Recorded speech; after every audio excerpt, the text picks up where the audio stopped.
మిత్రులందరికీ వినాయక చవితి శుభాకాంక్షలు. కేంద్ర ప్రభుత్వం లోక్సభలో ఒక బిల్లు ప్రవేశపెట్టింది.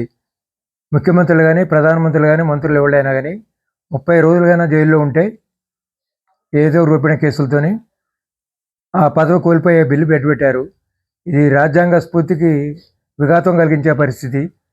భారతదేశం విభిన్న సంస్కృతి, విభిన్న ప్రాంతీయ పార్టీలతో నిమగ్నమై ఉండే వ్యవహారంలో ఇమిడి.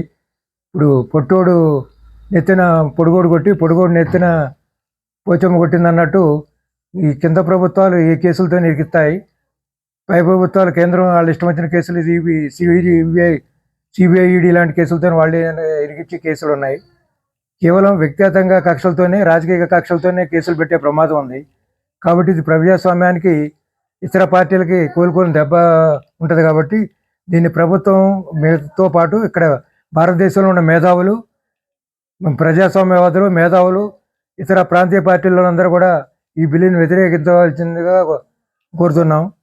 ఇది ఆలోచించి చేయవలసిందిగా ఒకటి. రెండోది, సుప్రీంకోర్టులో ఈ మధ్యన ఓట్ల దాని గురించి ఒక గణనీయమైన తీర్పు ఇచ్చారు కూడా. అది కూడా హర్షించదగ్గ విషయం. ఎందుకంటే ప్రభుత్వం ఇష్టం వచ్చినట్టు ఓట్లు తీసేయటం, ఈ ఎలక్షన్ కమిషన్ ఇష్టాచారం చేస్తున్నారు, స్వయం ప్రతిపత్తి సంస్థ కింద లేకుండా. ఈ లోగ నుంచి జరిగాయి. ఇప్పుడు ఇంక ఇస్తలు ఎక్కువ చేస్తున్నారు, ఎవరు అధికారం ఉంటే వాళ్ళు ఇష్టం వచ్చినట్టు. అది కూడా సుప్రీంకోర్టు ఇచ్చిన తీర్పు కూడా హర్షించదగ్గ విషయమే. మూడవది, గవర్నరు 3 నెలల లోపల శాసనసభ బిల్లులు ఆమోదించాలంటే గవర్నర్ ఆమోదం తెలపాలని ఒకటి. రెండోది, ఈ పార్టీ ఫిరాయింపుల చట్టం కూడా గవర్నర్ 3 నెలల లోపల నిర్ణయం తీసుకోవాలని సుప్రీంకోర్టు ఈ మధ్యన ఇచ్చిన తీర్పు కూడా హర్షించదగ్గ విషయమే కూడా. ఇంకోటి, ఇది తెలంగాణ ప్రభుత్వం స్థానిక సంస్థలు ఎన్నికల్లో 42% రిజర్వేషన్ అనేది పెడుతున్నారు. 42% రిజర్వేషను బీసీలకు అనేది కరెక్టే. బీసీలు మీకు 78 సంవత్సరాల తర్వాత గుర్తొచ్చారు. ఇంకేరే పార్టీకి 45 సంవత్సరాల తర్వాత గుర్తొచ్చారు. బీసీలు మీరు ఉద్ధరించదలుచుకుంటే క్రిమినల్ సిస్టమ్ పెట్టాలా? బీసీలు అన్నీ ఒకసారి ఒకే రకంగా లేరు. ఒక్కో రాష్ట్రంలో బీసీల కింద ఉన్నారు, ఒక్కో రాష్ట్రంలో ఓసీల కింద ఉన్నారు.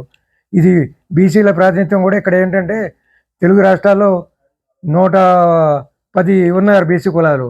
మరి అందరినీ ప్రాతినిధ్యం వహించాలా?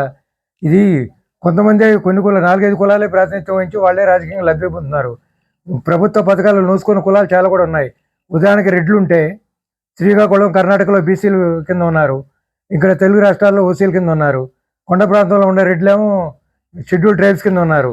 మీకు అంత ప్రేమ ఉంటే ఇప్పుడు ఆ బిల్లులు పెండింగ్లో ఉన్నాయనేది రాష్ట్ర ప్రభుత్వం వాదన.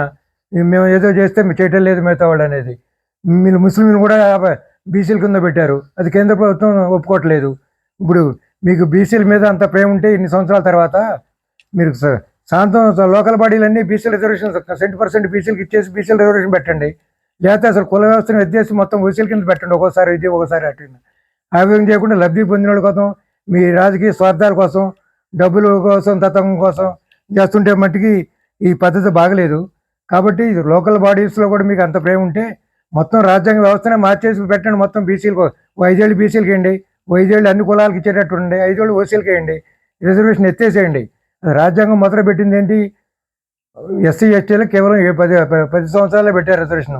మీరు కంటిన్యూషన్ పొడిగించుకుంటూ వచ్చి బీసీలు కులవృత్తి చేస్తే బీసీలు ఎన్ఆర్ అప్పట్లో పెట్టింది. ఇప్పుడు కులవృత్తి చేయట్లే.